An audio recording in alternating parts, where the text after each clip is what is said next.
दुनिया भर में एक बार फिर से आर्थिक मंदी का खतरा मंडराने लगा है। इस खतरे से अर्थशास्त्रियों की नींदें तो खराब हो ही रही हैं। दुनिया के सबसे धनी व्यक्ति एलन मस्क को भी इसकी चिंता सता रही है।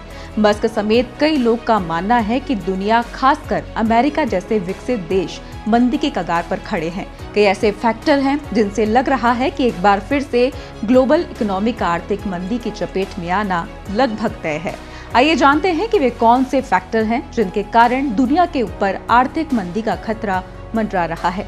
नमस्कार, आपके साथ मैं हूं रोशनी।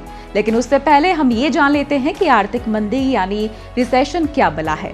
अगर किसी देश के सकल घरेलू उत्पाद यानी जीडीपी में लगातार कुछ महीनों तक गिरावट आती है तो इस दौर को अर्थशास्त्र में आर्थिक मंदी कहा जाता है। आमतौर पर 2 तिमाही यानी 6 महीने को मानक माना जाता है। वहीं जीडीपी की ग्रोथ रेट का लगातार घटना इकोनॉमिक स्लोडाउन यानी आर्थिक सुस्ती का दौर कहलाता है। इसी तरह का एक टर्म है डिप्रेशन यानी महामंदी।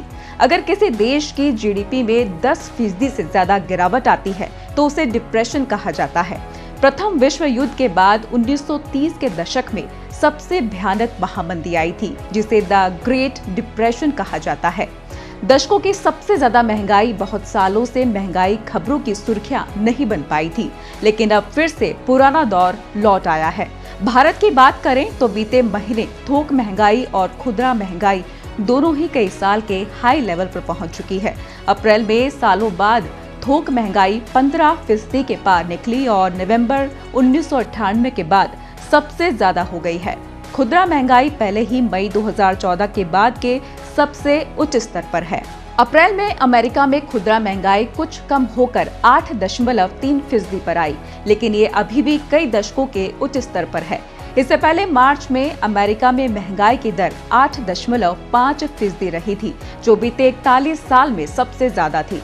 इसी के साथ महंगाई को कंट्रोल करने के लिए दुनिया भर के सेंट्रल बैंक लगातार ब्याज दरें बढ़ा रहे हैं। भारत की बात करें तो रिजर्व बैंक ने इसी महीने एमपीसी की आपात बैठक की और रेपो रेट को 0.40% बढ़ा दिया। भारत में ब्याज दरें 2 साल से स्थिर थी और 4 साल में पहली बार इसे बढ़ाया गया है।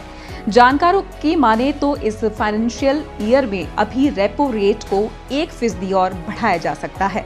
अमेरिका में फेडरल रिजर्व भी आक्रामक तरीके से ब्याज दरें बढ़ा रहा है। जब तक महंगाई काबू में नहीं आ जाती है, ब्याज दरें बढ़ती रहेंगी।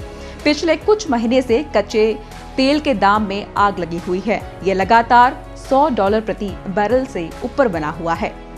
ऐसी तमाम खबरों के लिए देखते रहिए पत्रिका टीवी। नमस्कार।